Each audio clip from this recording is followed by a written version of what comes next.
Today on the Locked On Hornets podcast, we talk about the All-Star voting results and where a couple of Hornets rank in those votes. We also discuss how James Borrego has done through the first half of the NBA season, and we share some interesting stats. That's all today on the Locked On Podcast Network.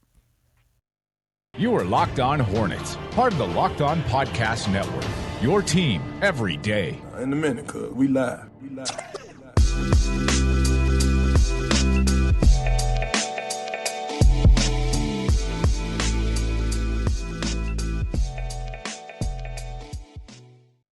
It's Locked On Hornets. We're part of the Locked On Podcast Network. It's your team every day, local experts on the #1 daily sports podcast network. You can subscribe to the pod anywhere you get them, and you can follow us on Twitter. I'm on Twitter at Walker Mail, Doug on Twitter at Doug Branson LOH, the show handle at Locked On Hornets, and that's exactly what you can type in on YouTube to go subscribe to us there. Now, I give you that promotion a little bit hesitantly because we are very much so approaching the limit in which gets us the bee soup to wear in front of everybody and embarrass ourselves. So what are the YouTube numbers now, Doug? If you want to check in on that, how many subscribers do we have? So you said 492. Yeah, I'll get an exact. Let me go get an I exact think it's 492 last time I checked, and that means I went ahead and bought away. I went ahead and bought my bee suit. We're close enough. It's gonna happen probably next week, maybe today if enough people. You can go. I'm sure people are. Here's what I think is happening. I think our viewers / listeners are creating fake accounts, but that's fine. Make all the fake accounts you want and subscribe to us on YouTube. Get those numbers up. We love it, and we'll wear a bee suit. My question is, why did you or whoever came up with this idea? I forgot it wasn't you, it was somebody else. I didn't do it. Why would I? Why would I ask to wear a bee suit? I don't know. Why would I ask to embarrass myself in that way? That's the question. 493.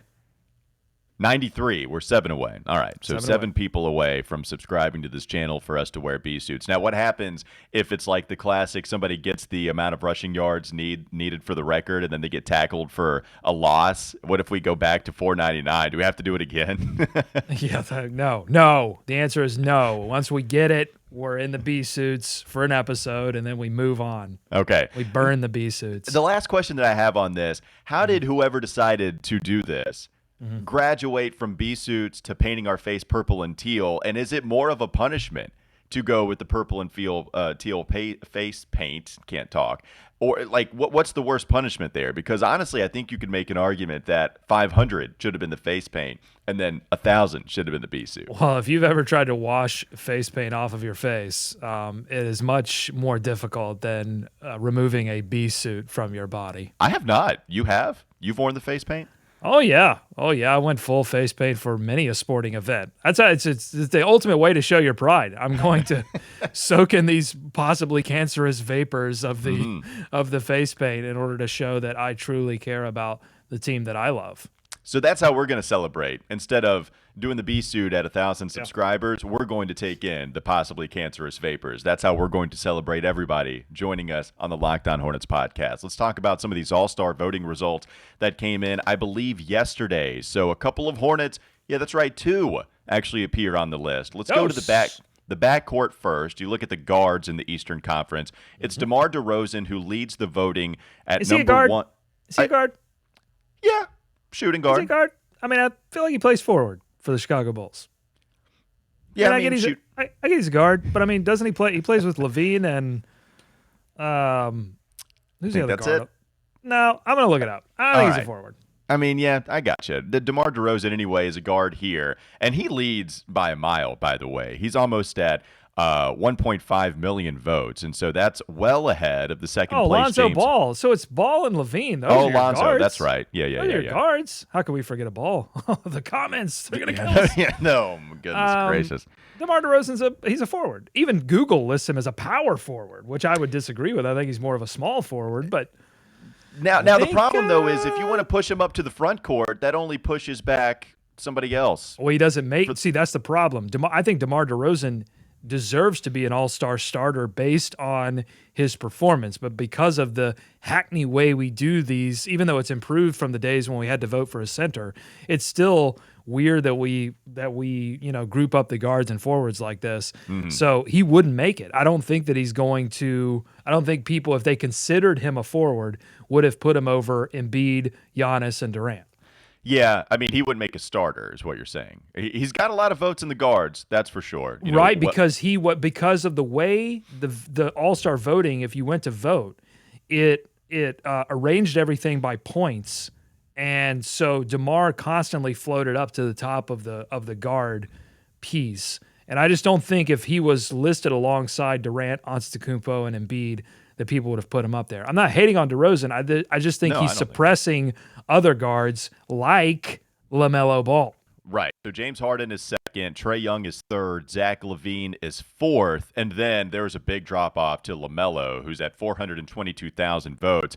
He's sandwiched right in the middle of Zach LaVine and Kyrie Irving, who... Surprising?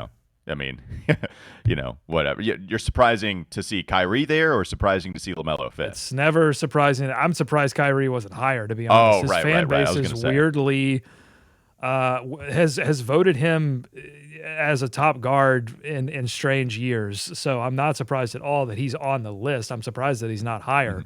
But are you surprised that LaMelo Ball is fifth and that he's sort of not only fifth, but is in a second tier of voting? I am not surprised. No, I'm not surprised at all. Really?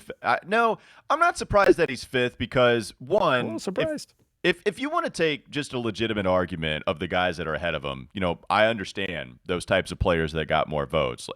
I am, I guess, a little surprised about how much love both of the Chicago players got. Like DeMar to be that far ahead of James Harden, that's surprising to me. We're talking. I mean, you're getting damn close to doubling the vote total from James Harden and then getting up to DeMar. So that guy, I mean, it's going to take a massive fall for him to not be the number one vote getter in the guard section of the Eastern Conference.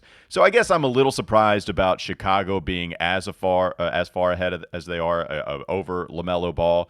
But Trae Young, James Harden, Zach LaVine, who had a little bit of cachet that he was able to carry from last year, deservedly so, was flirting with an All-NBA spot. It's like I understand it, even with the popularity that LaMelo might bring.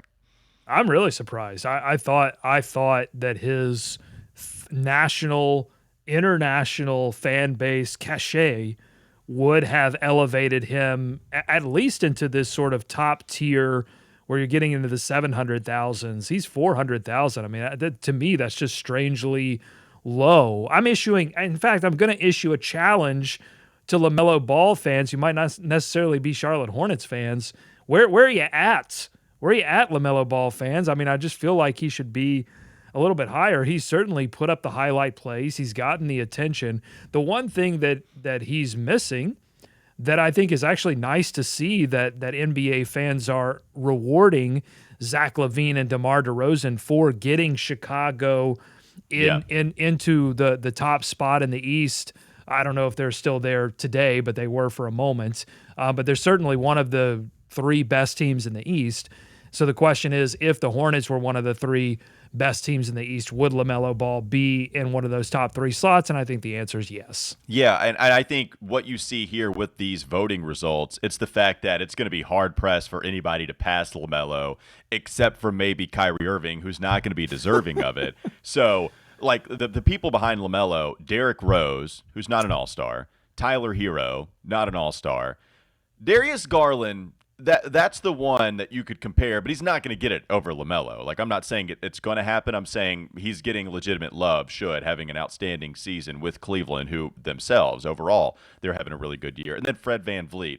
So LaMelo does seem to be in a good position to at least attain that all-star spot where, Doug, I didn't think it was a foregone conclusion that it was going to be included there. I felt really good about it. If you forced me to bet, I would have said, yeah, for sure, LaMelo is going to get there. And by the way, this is not at all me saying whether he deserves to be or not. I think he deserves to be one for sure. I think he is one of the best players in the Eastern Conference.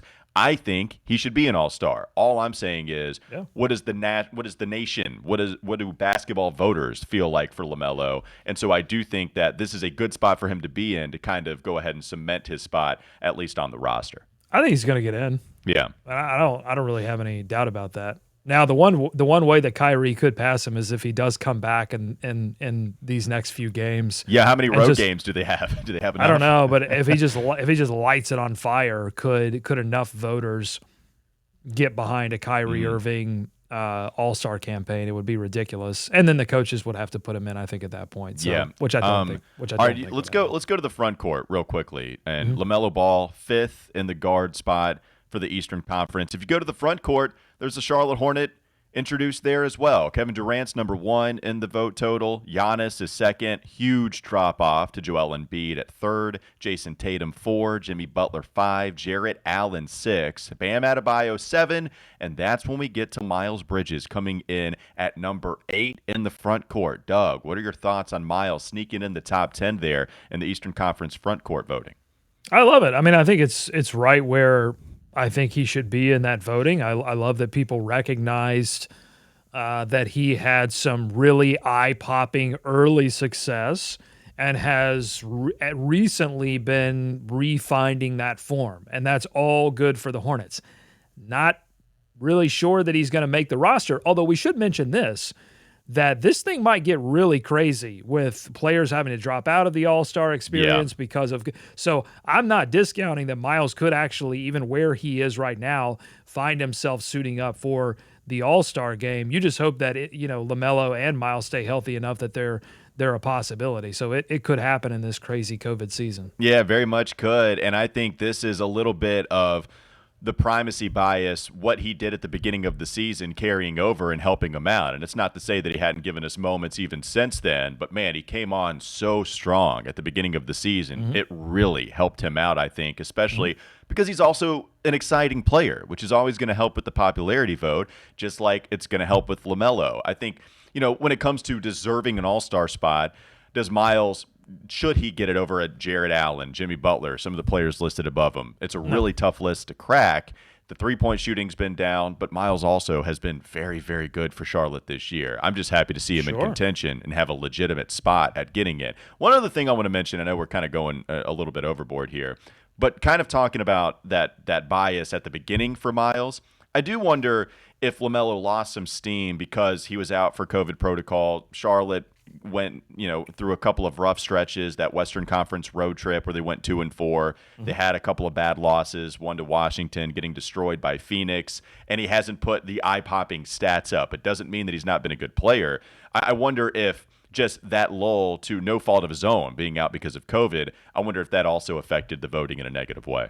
Oh, totally. And this is not unfamiliar to Charlotte Hornets point guards. I mean, I think there were a few seasons where Kemba Walker's vote totals were suppressed by the fact that, Charlotte wasn't playing as well as other teams.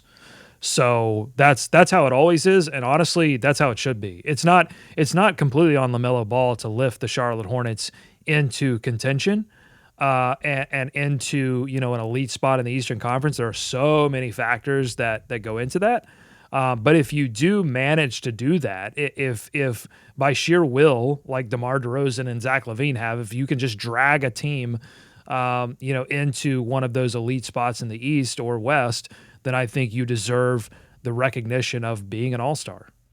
Yeah, and interesting, too, by the way, you look at last year's voting, guys that would have been up for consideration to be in the All-Star game, maybe LaMelo a little bit, but Gordon Hayward was in that voting, and Terry Rozier was kind of in the voting, kind of in that in that conversation. Now, both of those guys are on the team, yet neither one of them are among the two Charlotte Hornets that are very much so in the conversation, with LaMelo being in the 5 spot, Miles Bridges being in the 8 spot in the front court. So pretty interesting. All 4 players still here, except 2 new players in that conversation this season with the Charlotte Hornets. Let's go ahead and talk about prize picks now. You can pick any of those players you want to. If you think Terry's going to have a hot night, you think Miles Bridges is going to have a hot night, and you want to bet on that, and you want to do so in a daily fantasy type of way, then go to Prize Picks, because they have the best NBA DFS prop game on the market. Prize Picks offers more NBA props than any other DFS prop operator and offers all the superstar players as well as bench players, only recording a handful of minutes each game. Prize Picks offers any prop you can think of, from points, assists, rebounds, threes made. There's plenty more that they offer as well. All of your users that deposit and use promo code NBA will receive a 100% instant deposit match. So anybody that uses that promo code NBA, you guys receive a 100% instant deposit match up to $100. It's excellent stuff. Go to prizepicks.com and join in on the fun playing that daily fantasy site. So much fun. Again, prizepicks.com. Also want to discuss with you Shopify, because Shopify gives entrepreneurs the resources once reserved for big business. So upstarts, startups, and established businesses alike can sell everywhere, synchronize online and in-person sales, and effortlessly stay informed. Scaling your business is a journey of endless possibility, and Shopify can help you with all of that. You can reach customers online and across social networks with an ever-growing suite of channel integrations and apps, including Facebook, Instagram, TikTok, Pinterest, and plenty more. Go to shopify.com/LockedOnNBA, all lowercase, for a free 14-day trial and get full access to Shopify's entire suite of features. Grow your business with Shopify today. Go to shopify.com/LockedOnNBA right now. That's shopify.com/LockedOnNBA.